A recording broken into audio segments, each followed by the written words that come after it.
Bom, eu vou aqui executar a aplicação, tá? No caso, o PAF-SF, para nós visualizarmos aqui algumas funcionalidades, tá? Eu estou aqui já com o emulador da Sueda aberto, tá?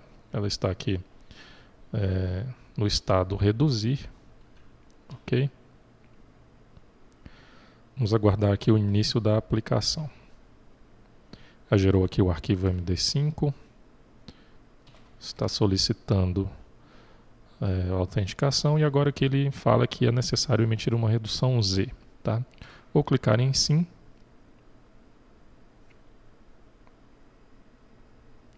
Ok, foi gerado aí o arquivo de registros do PAF.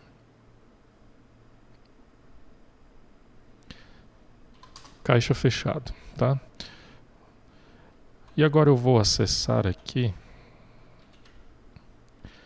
Quando nós emitimos a redução Z, é necessário gerar, né? No caso ali, gravar os registros R02, R03, 60M e também o 60A, ok? Eu vou aqui na pasta do projeto, tá? Aqui na pasta integração, ok? Nós podemos perceber o seguinte, tá? Nós temos aqui ó, o Sintegra 60M e o R02, tá? Aqui da data do 16/10, ok? Eu vou fazer o seguinte, eu vou excluir esses arquivos anteriores aqui, tá? Deixar somente os arquivos que foram gerados atualmente, tá? Então aqui eu tenho os dados do R02, ok? Aqui tenho todas as informações do R02 e junto com o R02 eu tenho aí também a lista de R03, ok? Eu vou fechar esse cara aqui. Aqui nós temos o Sintegra 60M, ok? E nós podemos perceber aqui também, ó, que esses arquivos eles foram copiados para dentro dessa pasta. No caso, a pasta onde é realizada a troca de arquivos entre o frente de caixa e o integrador, ok? No caso aqui, o integrador, quando ele realizar a leitura desses arquivos, ele vai excluí-los, ok? Ele ainda não realizou esse procedimento porque o integrador não está rodando, ok? Vamos aqui inicialmente rodar o PAF-SF novamente, tá?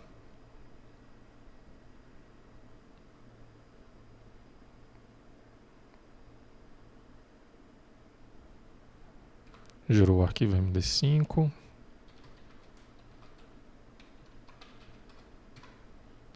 Ok, abriu um movimento. Vou iniciar aqui uma venda. Ok. Vou finalizar esse pagamento. Se vocês perceberam, não sei se vocês perceberam uma janela que apareceu aqui logo depois da finalização da venda, ok? Eu vou executar aqui uma outra venda, tá? F7. Vou finalizar essa venda. Olha só.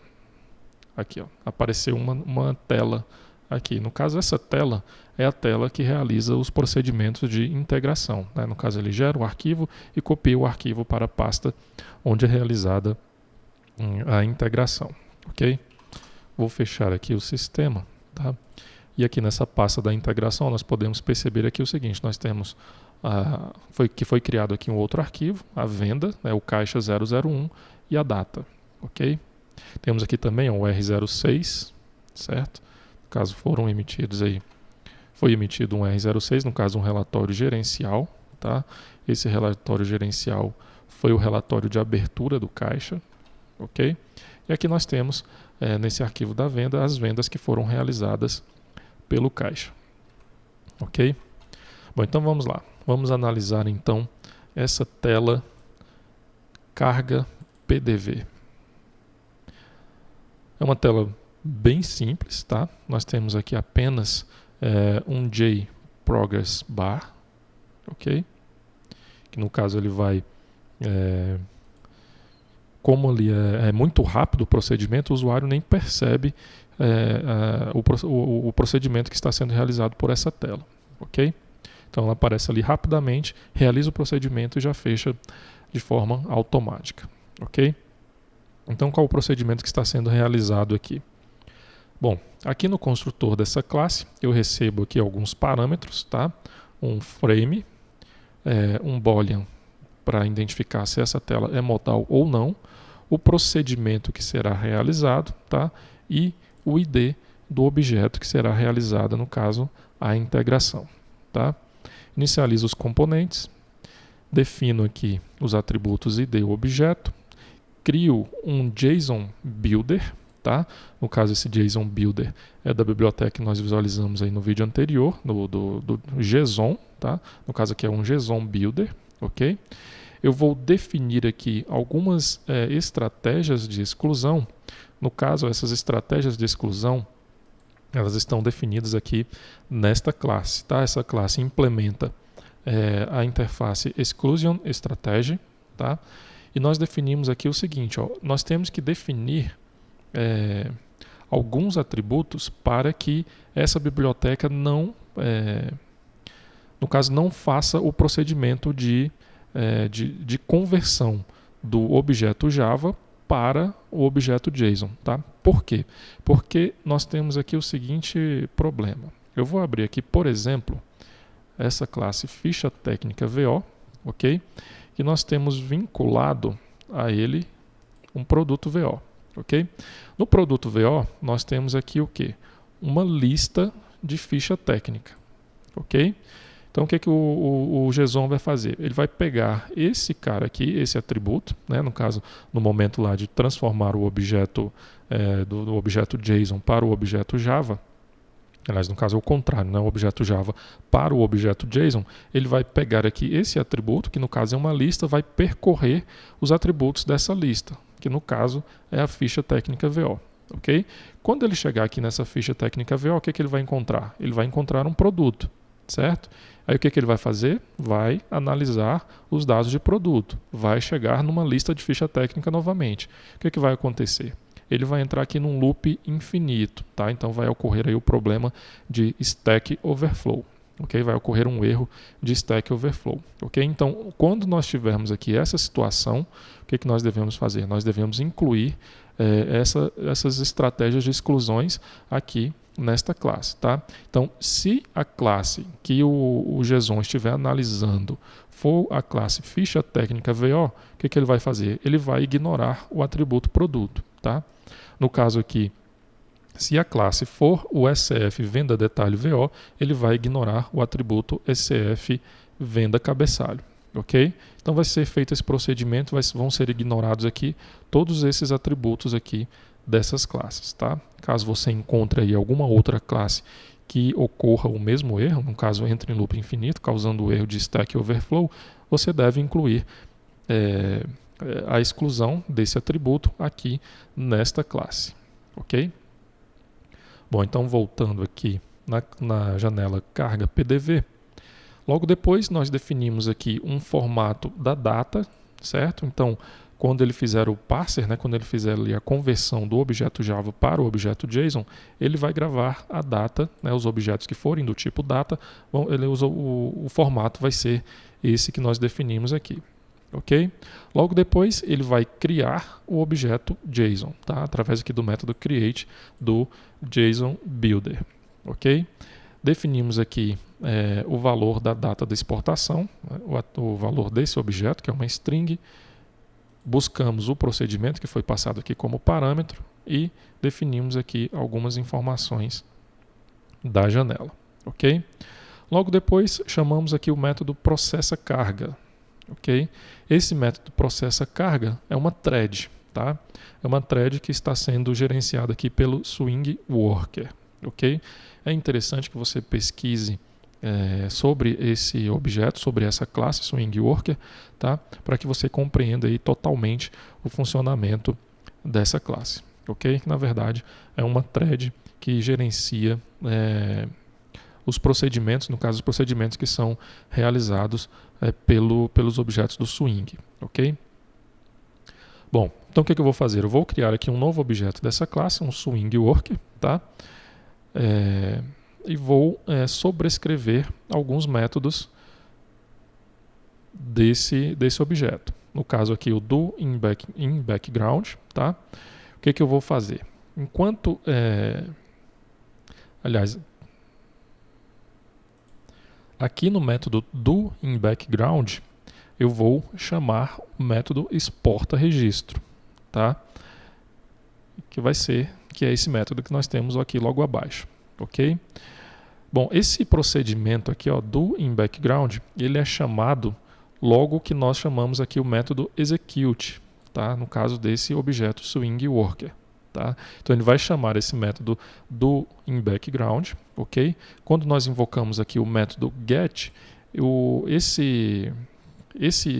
essa linha aqui desse procedimento, desse método, vai aguardar a execução desse procedimento aqui realizado em segundo plano, tá? Então ele vai aguardar a exportação desse registro e quando finalizar, o que vai acontecer? Ele vai chamar esse método aqui, ó, done. E o que nós vamos fazer? Fechar essa tela, tá? Então ele aguarda aqui o procedimento do exportar registro, terminou a exportação do registro, ele fecha a tela, ok? Então logo aqui abaixo nós temos o método exporta registro, tá? Nós vamos fazer aqui um switch para verificar o procedimento que será realizado, ok? Se for o exporta venda, vai chamar o método exporta venda. Se for o exporta movimento, chama o método exporta movimento. Se for o exporta R02, chama o exporta R02. E assim por diante. Temos aqui o exporta R06, o exporta se integra 60M e também o exporta nota fiscal. Ok? Faz aqui uma verificação. Se o arquivo local for diferente de nulo, o que eu vou fazer? Eu vou criar um objeto aqui da classe FileWriter, ok? Com essa informação aqui, ó, arquivo local, que é o arquivo que será salvo aqui dentro dessa pasta da integração, ok? Que será o arquivo que será salvo aqui dentro dessa pasta de integração.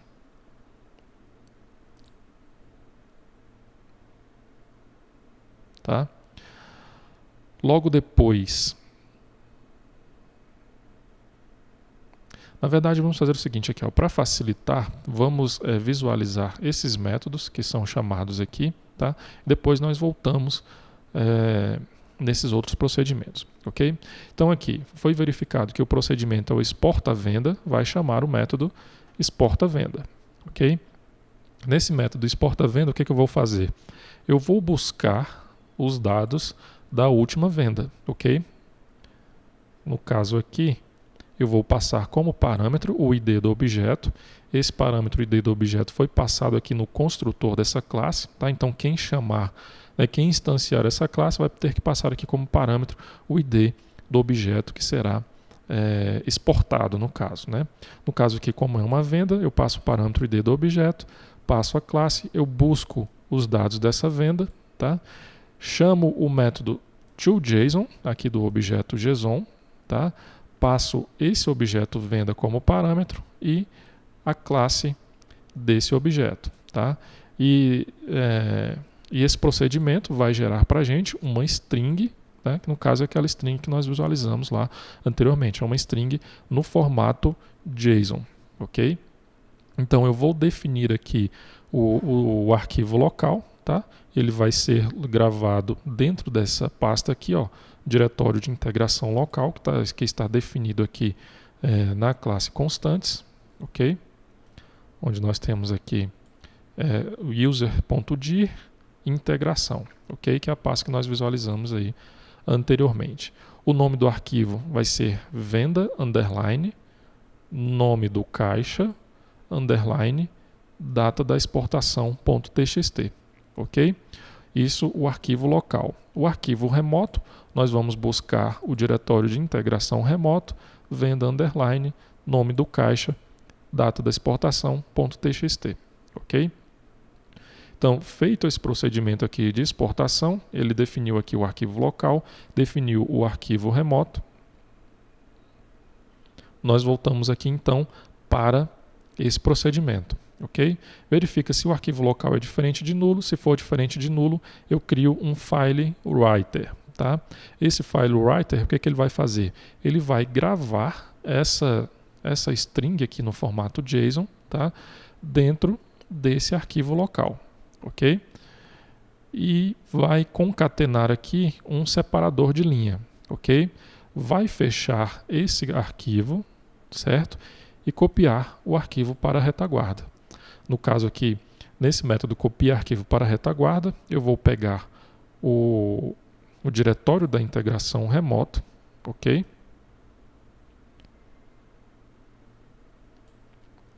Mais caixa. Bom, inicialmente aqui eu vou criar um arquivo de semáforo, tá? Esse arquivo de semáforo ele vai servir para quê? No caso, esse arquivo de semáforo vai servir para que o integrador ele vai fazer uma verificação. Primeiro ele vai verificar se existe algum arquivo de semáforo na pasta de integração. Se houver algum arquivo de semáforo, o integrador não vai fazer nenhum procedimento, porque isso significa que algum caixa está realizando a cópia ou algum outro procedimento dentro dessa pasta de integração. Então, esse arquivo de semáforo vai servir para que o integrador não realize nenhum procedimento, ou seja, aguarde a exclusão desse arquivo para processar o arquivo que está sendo copiado para dentro dessa pasta. Ok? Então vai ser criado aqui um arquivo de semáforo dentro da pasta de integração remoto. Tá? O nome desse arquivo vai ser caixa, o ID do caixa, .semáforo. Ok? Então dentro da pasta de integração ele vai criar lá um caixa 1.semáforo, por exemplo. Ok? Vai gravar, vai salvar esse arquivo .semáforo, ok? E logo depois ele vai fechar esse arquivo, tá? Foi incluído aqui um texto dentro desse arquivo, mas não seria necessário, pois o integrador ele verifica somente a existência de um arquivo semáforo ou não, ok? E logo depois ele vai fazer a cópia do arquivo, o arquivo local, que foi definido aqui na exportação dos dados, para o arquivo remoto, ok? E depois ele deleta o arquivo de semáforo, ok? Então esse é o procedimento aqui para realizar a importação, no caso a exportação dos dados do PAF-SF para a pasta de integração, ok? A importação dos dados desse arquivo para o banco de dados da retaguarda vai ser feito pelo integrador que nós vamos visualizar posteriormente. Okay? Então aqui nós temos os métodos exporta movimento, que na verdade realiza os mesmos procedimentos aqui do exporta venda. Então ele busca o movimento, transforma esse objeto Java em um objeto JSON, define os dados de arquivo local e arquivo remoto. Okay? Esses mesmos procedimentos é feito para o exporta R02, o exporta R03, o Sintegra 60M e também para a nota fiscal. Ok? Bom, então esse é o código-fonte que foi desenvolvido aqui nesta tela, que no caso é a tela carga PDV. Fica como exercício você debugar, tá, a aplicação, no caso aqui executar esses procedimentos passo a passo para que você compreenda totalmente o funcionamento dessa exportação dos dados.